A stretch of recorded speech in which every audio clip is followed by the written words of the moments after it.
Hello students, आप सभी का हमारे यूट्यूब चैनल में हार्दिक स्वागत है। आज के इस वीडियो में बात करने वाले हैं राजस्थान सीईटी सीनियर सेकेंडरी स्तर की परीक्षा जो भी स्टूडेंट्स 22, 23, 24 अक्टूबर यानी कि पहली और दूसरी शिफ्ट में जो भी स्टूडेंट्स एग्ज़ाम देना चाहते हैं, सीईटी पात्रता परीक्षा यानी कि कॉमन एलिजिबिलिटी टेस्ट जो भी स्टूडेंट देना चाहते हैं, समान पात्रता परीक्षा 12th लेवल पर अगर आप लोग ये पास आउट हो जाते हैं, इसका जो क्राइटेरिया है वो अगर आपने पास कर लिया तो इसके बाद जो भी इससे संबंधित वैकेंसी होगी वो आप लोग दे सकते हैं। एग्ज़ाम आप लोग पास आउट या उसके लिए प्रिपरेशन या फिर उसके फॉर्म वॉर्म भर सकते हैं। अगर आपके सीईटी में जनरल कैटेगरी की बात करें तो 40% मार्क्स होने चाहिए और अगर SC ST OBC में है तो 35% मार्क्स आपके होने चाहिए। ठीक है, अगर OBC वालों के भी 40% मार्क्स है तो ST और SC के यहाँ पर 35% मार्क्स रखे गए हैं, है ना। अगर ये आप पास कर लेते हैं तो इसके बाद जो भी 12th level CET exam pass out से संबंधित जो भी वैकेंसी है उसमें आप लोग फॉर्म अप्लाई कर सकते हैं। ठीक है, तो चलिए आप लोगों को बता देते हैं। सबसे पहले तो राजस्थान CET 12th लेवल का जो भी एग्ज़ाम देने वाले स्टूडेंट्स हैं उन सभी को शुभकामनाएं। अच्छे से आप लोग एग्ज़ाम दीजिएगा। आप लोगों को सबसे पहले तो घबराना नहीं है, लोड नहीं लेना है, टेंशन नहीं लेना है। ठीक है, और जब भी जहां भी आपका एग्ज़ाम सेंटर है उस पर आप लोग पर्याप्त समय से पहले जो भी आपका समय है, टाइमिंग है, जो भी एडमिट कार्ड में दे रखा है उससे पहले ही आप लोग पहुंचने की कोशिश करें। 2 से 3 घंटे पहले आप लोग एग्ज़ाम सेंटर पर अच्छी तरीके से पहुंच जाएं। यानी कि कोई भी हाव हुल्लड़ भागा दौड़ी, है ना, बहुत सारी चीज़ें हैं जैसे कि बाइक स्पीड पर ना चलाएं, ये चीज़ें नॉर्मल टाइम पर आप लोग पर्याप्त समय है आपके पास, आराम से आप लोग निकले घर से, है ना, अच्छे से निकले, अच्छे से आप एग्ज़ाम दें, सारी चीज़ें करें। ठीक, तो आप लोगों को CET से सीनियर सेकेंडरी स्तर का जो एग्ज़ाम है आपका, उसमें जो इम्पोर्टेंट्स चीज़ें हैं जैसे कि कौन कौन से डॉक्यूमेंट्स है, क्या क्या आप लोग अपने साथ लेकर जा सकते हैं एग्ज़ाम हॉल में, इन सभी से रिलेटेड जानकारी दे देता हूं। तो सबसे पहले तो आप लोगों को जो आपका प्रवेश पत्र है, जो एडमिट कार्ड है, जो आप लोगों के ऑनलाइन निकलता है वो वाला एडमिट कार्ड आप लोगों को लेकर जाना है। ठीक है, उसके बाद आप लोग आधार कार्ड लेकर जा सकते हैं। अगर किसी के पास आधार कार्ड नहीं है तो ड्राइविंग लाइसेंस, पहचान पत्र, ये सारी चीज़ें भी लेकर जा सकता है। पर पहली प्रायोरिटी यहाँ पर आधार कार्ड को ही दी गई है, तो जिसके पास आधार कार्ड है वो ज़रूर आधार कार्ड लेकर जाएं।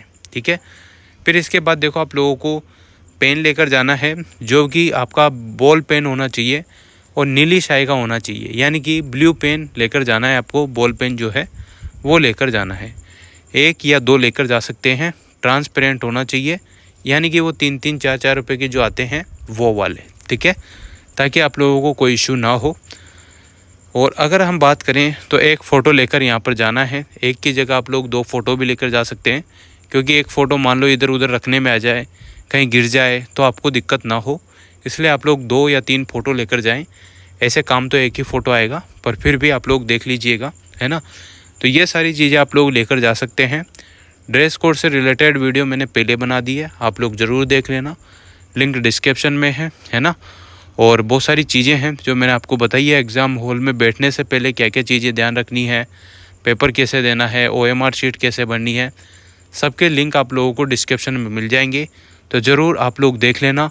और अब जितना पढ़ लिए हैं, जितना रिवीजन कर लिया है, बहुत कुछ इनफ है। अब आप लोग रिलैक्स करें, पर्याप्त नींद लें। जिनके कल पेपर है वो पर्याप्त नींद लें, इनके परसों पेपर है वो भी अब पढ़ाई को छोड़ दें और आराम से जो जो चीज़ें पढ़ ली है उनको एक बार हल्की फुल्की देख लें। लोड बिल्कुल ना लें, क्योंकि सिलेबस बहुत ज़्यादा है, तो आप लोग इतना लोड लेके करोगे क्या। CET एग्ज़ाम में ऐसे भी ज़्यादा वैकेंसीज़ यहाँ पर नहीं है, कुछ ही वैकेंसीज़ है 12th लेवल की। तो जो भी आप लोग करना चाहते हैं वो आराम से बिना इतना लोड लिए आराम से कर सकते हो।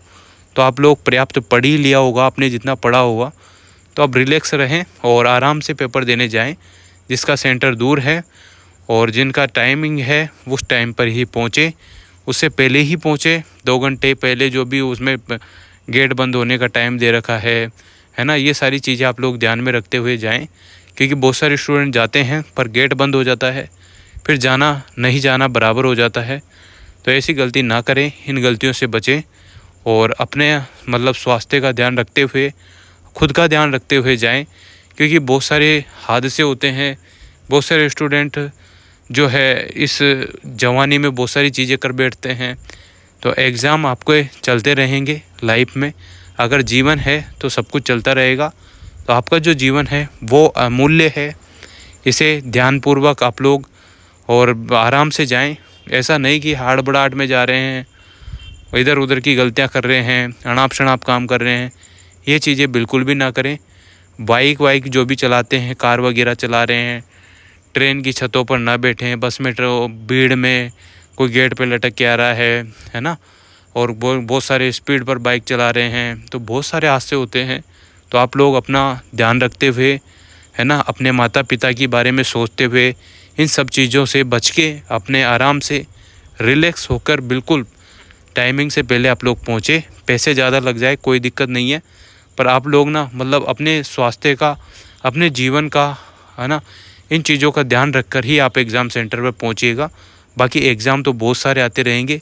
अगर जीवन है तो एग्ज़ाम सब दे लेंगे, नौकरी वोकरी भी ले ही लेंगे, ठीक है ना।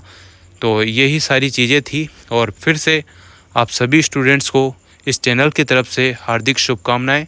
अच्छे से आप लोग अपना बेस्ट देने की कोशिश कीजिएगा। नेगेटिव मार्किंग नहीं है तो पूरे क्वेश्चन आप लोग करिएगा। OMR शीट ध्यानपूर्वक भरिएगा, है ना। लिंक डिस्क्रिप्शन में दे दूंगा, आप लोग वीडियो ज़रूर देख लेना। बाकी ऑल द बेस्ट आप सभी को। Thank you so much.